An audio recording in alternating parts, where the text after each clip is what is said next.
mu gihe u Rwanda ndetse n'isi yose barimo kwibuka ku nshuro ya 30 Jenoside yakorewe Abatutsi yo muri Mata 1994. Ni Jenoside yatumye u Rwanda rubura intwari.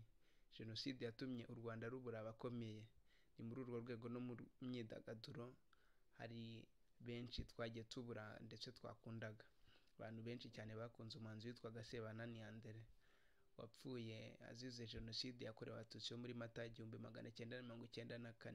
Umwe mu bantu bakundwaga cyane kubw'indirimbo nyinshi zitandukanye. Ni muri urwo rwego rero Murage Community tugiye kubageza amateka ya Sebanani Andere. Sebanani Andere abantu benshi bamenye mu ndirimbo yita Mama Munyana ndetse n'izindi.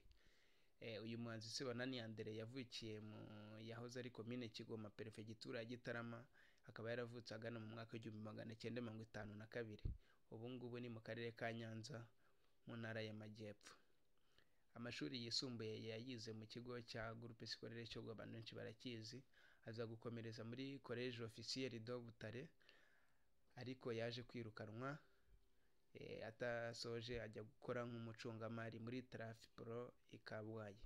Ahangaha inama y'igihugu y'itangazamakuru ivuga ko Sebanani Andere yakoze kuri Radio Rwanda, akaba yarahakoze muri gahunda zitandukanye harimo icyo bita disoteke foneteke ya Radio Rwanda, urwenya, ubuvanganzo bw'umwimerere nyarwanda, ndetse akaba yarabaye n'umukinnyi w'ikinamico mu itorero Indamutsa, akaba azwi muri teatere zitandukanye harimo Icyanzu cy'Imana.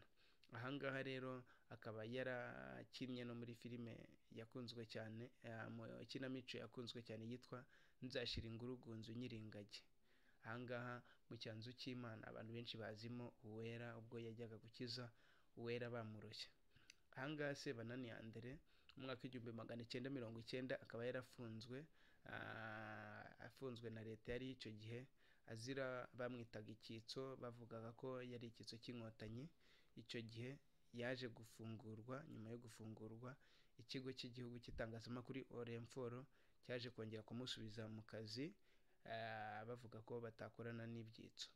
Uyu mugabo yari umunyamakuru, akaba n'umuhanzi ukundwa cyane n'abantu benshi bitewe n'indirimbo ze. Murabizi niwe yaririmbye indirimbo bita Urabaruta, aririmba Karimi Kashyari, arimba Zuba ryanjye, Urwo ngukunda, N'ikimeza, Mama Munyana, Susuruka yaririmbanye n'umufasha we witwa Marie, Nkumbuye umwana twariranwe, ndetse n'izindi. Uyu mugabo akaba yaragize ibihangano by'umwimerere, akaba yaribandaga cyane ku buzima busanzwe, kwerekana ibitagenda neza muri sosiyete, y'ibintu byazambaga ntabwo yabyihereranaga, ndetse akaba yarikunda kuririmba ku rukundo. Uyu mugabo akaba yari afite impano yo kwicurangira akoresheje ibyuma bya kizungu nka piano, gitari, kuvuza ingoma ndetse n'ibindi. Mu mwaka w'1973 nibwo yinjiye mu itsinda ryitwaga Orchestre Vox Populi. Nyuma yaho we na bagenzi be baza gushinga Orchestre Impala, yaje gukundwa cyane kugeza na n'ubu igikunzwe mu ndirimbo nyinshi zitandukanye. Kuva icyo gihe rero bakaba bise bamuha akazina kitwa Pepe la Rose. Sebanani akaba ari umwe mu bahanzi baranzwe no kugira abantu inama yifashishije ubutumwa bukubiye mu ndirimbo ye yise Karimi Kashyari, aho yakanguriraga abantu kurangwa n'umutima ukunda, batababazwa n'ibyiza abandi bagezeho. Nyakwigendera Sebanani Andere yari umuntu urangwa n'urugwiro, ndetse ugasanga arangwa no gususurutsa abo bari kumwe akoresheje ibihangano bisetsa. Sebanani yari umwe mu bantu banga umugayo ndetse n'umushiha cyane, ko mu buhanzi bwe habaga higanjemo amagambo yamagana urwangano, amatiku, kwivanga mu nyangire ndetse n'ibindi. Nyakwigendera Sebanani akaba yaririmbaga, akaba n'umunyamakuru wa Radio Rwanda, akaba yarishwe nawe muri Mata 1994 azize Jenoside yakorewe Abatutsi nyine muri Mata 1994.